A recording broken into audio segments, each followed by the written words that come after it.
പശ്ചിമേഷ്യയിൽ നിലനിൽക്കുന്ന പ്രത്യേക സാഹചര്യങ്ങളുടെ പശ്ചാത്തലത്തിൽ ഇത്തവണ CBSE 10ാം ക്ലാസ് പരീക്ഷകൾ UAE അടക്കം 6 GCC രാജ്യങ്ങളിലും റദ്ദാക്കിയിരുന്നത് വലിയ രീതിയിലുള്ള ആശങ്കയും വിഷമങ്ങളുമാണ് കുട്ടികൾക്കും രക്ഷിതാക്കൾക്കും ഒക്കെ സമ്മാനിച്ചത്.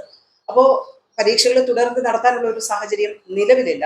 അതുകൊണ്ട് തന്നെ ഈ കുട്ടികളുടെ കാര്യത്തിൽ അവരുടെ അസസ്മെന്റ് ഒരു പ്രത്യേക രീതിയിൽ നടത്താനുള്ള തീരുമാനമാണ് CBSE ഇപ്പോൾ എടുത്തിരിക്കുന്നത്. ഇത് സംബന്ധിച്ച CBSEയുടെ അറിയിപ്പ് പുറത്തു വന്നിട്ടുണ്ട്. UAE, Kuwait, Oman, Saudi Arabia, Bahrain, Qatar എന്നീ 6 GCC രാജ്യങ്ങളിലെ കുട്ടികൾക്കായിട്ടാണ് പ്രത്യേക അസസ്മെന്റ് നടത്തുക. ഇതെങ്ങനെയാണ് ഈ അസസ്മെന്റ് നടത്തുന്നതെന്ന് ചോദിച്ചാൽ ഫെബ്രുവരി 17 മുതൽ 28 വരെയുള്ള പരീക്ഷകൾ കുട്ടികൾ വിജയകരമായിട്ട് എഴുതുകയും അത് നടത്താൻ CBSEക്ക് കഴിയുകയും ചെയ്തിരുന്നല്ലോ. അപ്പൊ ഈ കാലയളവിൽ കുട്ടികൾ മാത്തമാറ്റിക്സും ഇംഗ്ലീഷും സയൻസും തുടങ്ങി 6 പ്രധാന അക്കാദമിക് സബ്ജക്റ്റുകൾ അടക്കം 44 പേപ്പറുകൾ അവർ അറ്റൻഡ് ചെയ്തിരുന്നു.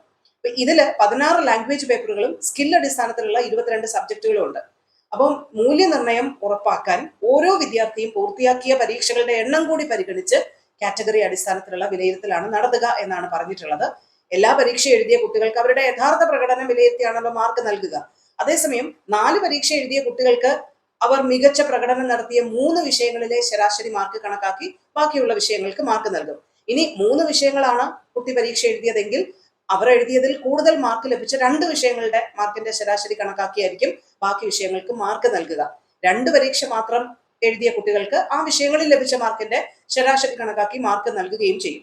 എന്തായാലും മേഖലയിലെ പ്രത്യേക സാഹചര്യം കണക്കാക്കി വിദ്യാർത്ഥികളുടെ ആശങ്ക കണക്കാക്കിയൊക്കെയാണ് ഇത്തരത്തിലുള്ള ഒരു തീരുമാനത്തിലേക്ക് CBSE എടുത്തത്. എന്തായാലും പ്രത്യേക രീതിയിലുള്ള മൂല്യനിർണ്ണയമാണ് UAE അടക്കം ഗൾഫ് രാജ്യങ്ങളിലെ CBSE 10ാം ക്ലാസ് വിദ്യാർത്ഥികളുടെ കാര്യത്തിൽ ഉണ്ടാവുക എന്നുള്ള അറിയിപ്പാണ് ഇപ്പോൾ വന്നിരിക്കുന്നത്.